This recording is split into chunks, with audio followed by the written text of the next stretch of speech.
Hello pa? Pwede ba tayong magkita? Oo naman. Bakit anak? May problema ba? Wala naman. Gusto ko lang po kayong makita, makausap. I have a secret. It's about your bastard daughter, Elisa. May sasabihin po kasi akong importante sa inyo.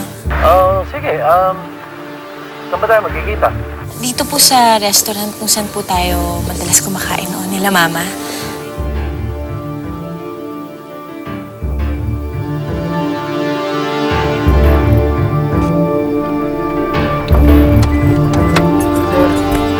Boss, ang gabi o.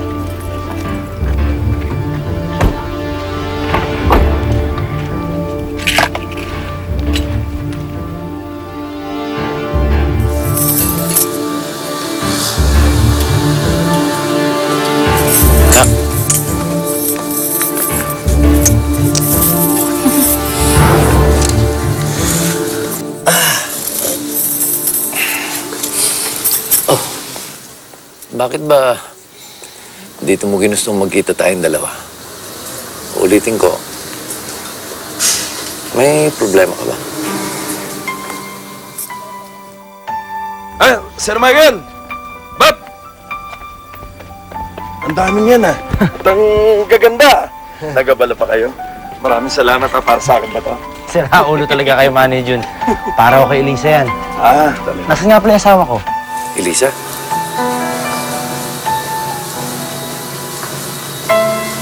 Wala po. Bigla ko lang na-miss si Mama.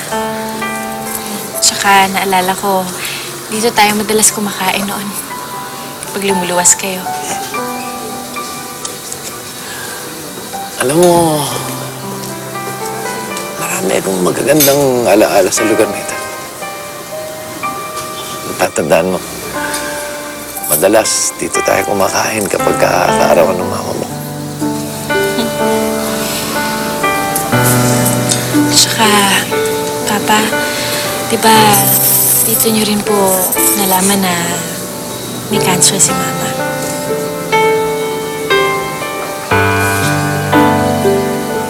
Paano pong pakiramdam nung nalaman niyo na may cancer si Mama?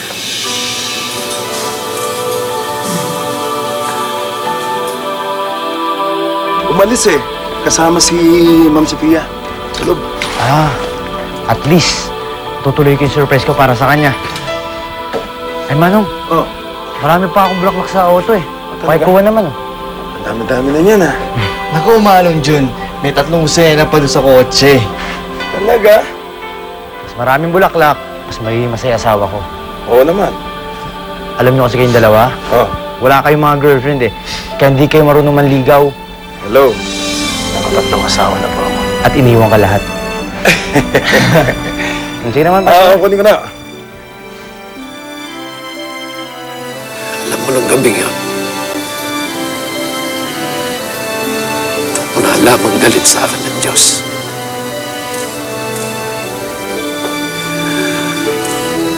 Na gusto niya akong parusahan at pahirapan. Kanya binigyan niya ng ganong kalala sakit ang mama mo.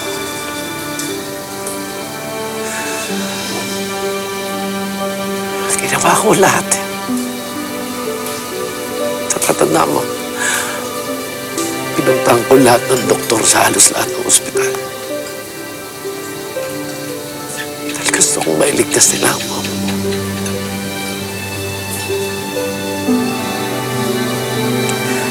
Pero wala silang nagawa. Hindi nila nailigtas ang buhay ng mama mo.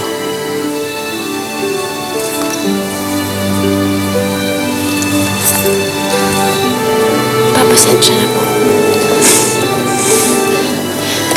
Pasensya na po, pinaalala ko pa po sa inyo. Sakit. Sakit na malaman mo, mamamatay ang babaeng pinakamamahalan mo. Na magiging saksi ka sa bawat paghihirap niya. Papatay siya sa harap mo.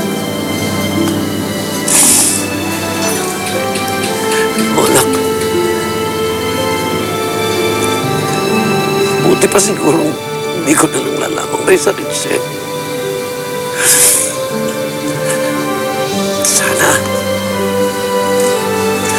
Sana puro magagandang alaala na lang ang meron ko. Mama mo.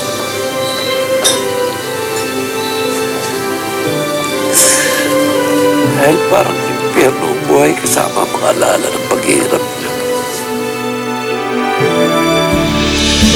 Bakit ba